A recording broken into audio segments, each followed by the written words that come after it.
Dan pertanyaannya mungkin akan mirip-mirip juga ya dengan persidangan RE, FS maupun PC.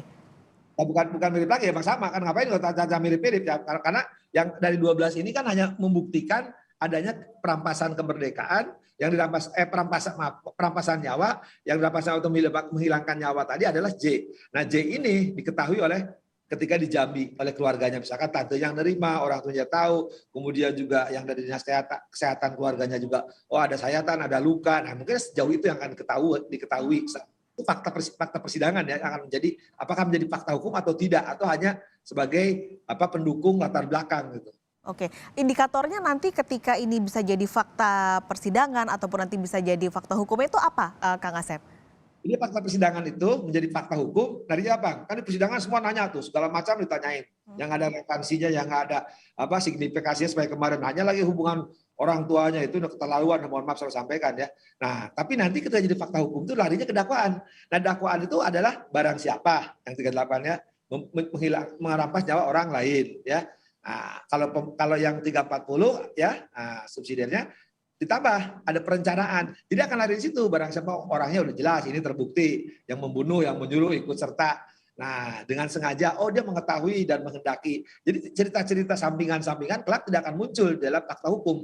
Di fakta persidangan berita acara lengkap gitu ya. Wah, segala macam tuh. Yang tidak ada kaitan dengan RE ditanyakan untuk FS gitu. FS untuk RE. Jadi pabaliut kata orang Sunda mah. Tapi kelak jadi fakta hukum di pertimbangan hukum itu simpel. Ya, jadi hanya membuktikan unsur ya. Satu, siapa orang dengan sengaja dia harus mengetahui menghendaki, kemudian direncanakan, oh ada jeda waktu, kemudian hilang nyawa, oh almarhum meninggal gitu kan. Hanya itu. Nah, kemudian kalau FS tambah ya, merusak ya, kemudian menghilangkan barang bukti dan merusak jaringan undang-undang ITE. Nah, nanti kita ternyata dia pernah merintahkan tuh yang ke kelompok 6 ya, jaringan elektroniknya dirusak, dihilangkan. Ya, kemudian itu yang undang-undang ITE-nya ya, plus yang orang sebut tanda petik ya OEJ itu yang merusak menghilangkan jaringan juga sama itu. Kalau yang lain kan nggak kena OEJ maupun undang-undang ITE untuk FS. Jadi harus dipilah-pilah di kelompok 5 itu kan hanya FS yang lengkap, pembunuhan, OOJ maupun undang ITE. Tapi PC,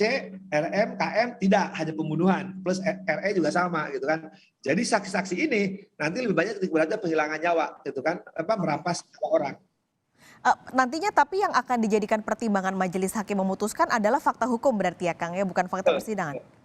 Betul, fakta hukum. Jadi tadi hanya itu aja, singkatnya itu tidak akan nyampe 20 halaman, 15 halaman kok gitu ya. Aja sih memang nanti keterangan saksi dimuat semua tuh. Yang lama persidangan kemarin akan dimuat, tapi nanti ketika nyampe di pertimbangan hukum, hakim hanya membuktikan unsur itu, 338 unsurnya apa, 340 unsurnya apa, 221 unsurnya apa, 233 unsurnya apa, undang-undang ITE unsurnya apa. Hanya itu yang akan dibahas. Kalau nanti unsur tidak terbukti, nanti hakim, oh cuma terbukti pembunuhan berencana. Oh juga dan dikumulatifkan ya, 221, 233 atau undang-undang ITE gitu. Itu mungkin untuk saya duga untuk FS lengkap tuh pasti nanti yang kalau saya duga ya nanti yang untuk fakta terbuktinya pembunuhan berencana kan merusak karena dia memerintahkan kan faktanya dan di kelompok 6 polisi itu kan ketika ada muncul J sedang hidup dalam tanda sedang mengerang kesakitan ya terhadap masih hidup dia perintahkan musnahkan itu. Nah berarti dia menyuruh merusak ya karena dalam tanda petik tadi ya OOJ. Nah, kalau merusak berarti merusak jaringan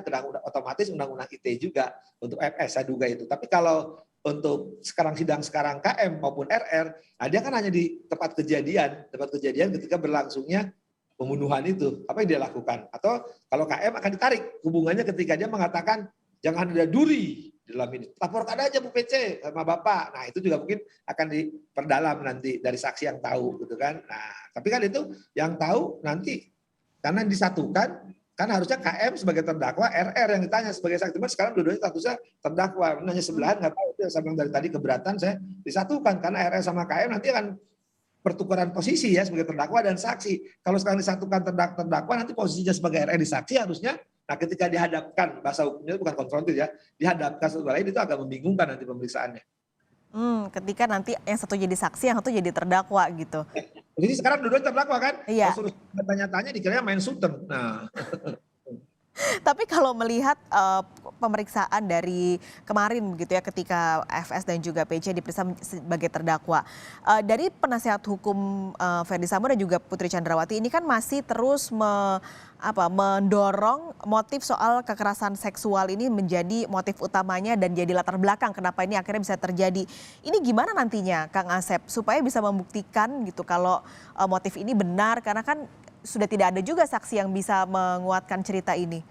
Ya, harusnya ketegasan majelis. Artinya majelis akan mengatakan ya terdakwa ini didakwa adalah pembunuhan ya 338 atau 340 KUHP tentang merintangi proses penyidikan ya dan Undang-Undang ITE. Jadi Anda konsentrasi aja tinggal disangkal gitu kan.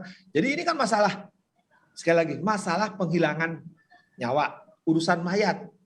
Jangan bicara soal syahwat gitu kan. Soal jadi orang itu dibunuh, dia akan mendalilkan karena ada kekerasan seksual, kan tidak didakwakan. Makanya saya katakan, udah dorong aja tuh perkaranya, tapi kan siapa yang menjadikan terdakwanya? Katakan ada, tahu nggak bisa antara mereka kan mengarah ke J, katakanlah J. Dia kan nggak bisa diproses pasal 77. Kan kemarin waktu pernyataan maaf itu dari FS mengatakan kan, saya salah mengaku maaf, tapi karena perbuatan anak bapak dan ibulah terhadap istri saya. Lah, itu kan versinya dia. Itu kan bukan jangankan fakta hukum, fakta persidangan aja belum ada. Itu baru pernyataan si PC yang merasa dilecehkan, merasa lah ya, belum tentu. Selama itu belum ada jangan ngomong, itu bukan fakta hukum. Kalau terus narasi ini dikembangkan, saya pikir harus ketegasan, kejelasan dari majelis bersikap jelas. Pengadilan ini mengadili perkara dakwaan, ya dasarnya dakwaan, bukan di luar dakwaan itu namanya ya. Nah, kalau dakwaan itu ya mana ya itulah Anda konsen dituduh pembunuhan tinggal sangka saya tidak membunuh. Tapi kemarin udah minta maaf saya salah berarti udah jelas mengakui. Nah, kalau sekarang aku tidak konsisten lagi bohong lagi ya ada ketidaktulusan ya itu suruh nyanyi aja lagunya Tulus ya. Biar jelas gitu kan ada kan. Nah, yang lebih penting lagi ya. Ini akan menarik itu, nih 12 ini saksi ini yang akan sekarang dihadirkan seperti patut di TRE. Nah, apalagi kalau nanti 12 saksi ini ya dihadirkan, ya saya kira kan kalau yang di RE ada sedikit ada permaaf, kemudian ada sedikit inilah. Tapi kan yang kemarin emosional nampak ketika di FS maupun PC kan. Nah, ini mungkin ibu bapaknya almarhum. Nah, ketika dihadapkan dengan terdakwa KM, RR, ya lebih banyak ke ya Anda sebagai teman dekat kok gitu, paling mungkin gitu kok gitu. Kenapa Kak nggak ngebela atau gimana gitu. Paling sejauh itu hubungan emosional, hubungan kedekatan kok. Tapi nah ketika hubungan kedekatan harusnya JPU, segera lebih pinter lah, saya nggak mungkin ngajari ya maupun penasihat hukum ya. Nah hati-hati. Tapi ini penasihat hukumnya dua hal yang berbeda loh untuk KM maupun RR. Ketika disatukan khawatir kan hak dari terdakwa ya sekali lagi hak terdakwa dan penasihat hukum harus beri kesempatan yang sama audiat altera partem asalnya. Nah kalau sekarang haknya yang satunya masing-masing misalkan 1 jam karena berdua berbagi dua entah tempat duduk bagi dua hak bertanya aja kalau jaksa penuh bisa nanya dua-duanya kan tapi padahal status jaksa sama penasihat hukum sama loh di depan hakim itu kan tapi mereka nggak terkurangi karena berbagi. Nah ketika berbagi saya khawatirkan terlepas tidak ada signifikasinya dengan terdakwa itu tapi kan tidak terelaborasi tidak tereksplorasi itu semua yang ada kejadian terutama komunikasi dari Pera dan Reza. Jadi ini gimana?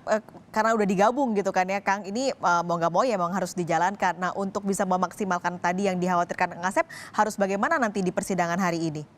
Kalau saya bukan sekarang udah terlanjur ya besok sidang udah dipisah aja tuh risiko pemeriksaan. Sekarang menurut saya kalau ini disatukan apalagi saya dengar tadi saya katakan juga ya sebelumnya katanya RM mau disatukan. Kalau disatukan ya apalagi disatukan berbeda lagi karena 3 pengacara 3 versi. Satu pengacara itu jumlahnya kan hampir rata-rata 5 orang aja udah enggak 5 orang enggak usah 11 lah gitu. Kalau 15 juga itu gimana? Apalagi kalau masing-masing 10, 30 tempat duduk. Dan mereka kan masing-masing pengacara ketika bertanya kan timnya masing berbeda gitu kan akan menggali dengan tujuan masing-masing punya taktik statistik. Saya katakan ini sidang ini kan sedang bermain taktik dan strategi artinya kalau hukumnya mereka udah tahu lah loh jago-jago loh tapi bagaimana kan bagus sekali saya harus katakan ya sebagai pengamat kan strateginya RE itu bagus dia lebih leading duluan karena malah dia mengatakan pengacaranya Roni itu kan saya minta langsung di TPS, artinya biar cepat gitu. Publik pengen yang cepat. Nah sekarang kan faktanya yang lain ada eksepsi, ada pendapat jaksa umum, ada putusan sela. Tertinggal kan meriksa yang remeh-temeh itu kan yang tidak jelas. Untuk ada susi jadi hiburan kemarin kan. Meriksa susi itu hiburan kan. Karena kita jadi senyum-senyum walaupun ada yang emosi juga. Kalau saya ya namanya juga. Oke. Kang Asep kita sebentar sejenak bergeser dulu ke gambar terkini yang dari Pengadilan Negeri Jakarta Selatan. Terdakwa Riki Rizal dan juga Kuat Ma'ruf sudah hadir ke dalam ruangan, sudah dihadirkan. Tadi juga jaksa penuntut umum sudah siap di ruang persidangan Pengadilan Negeri Jakarta Selatan, Saudara.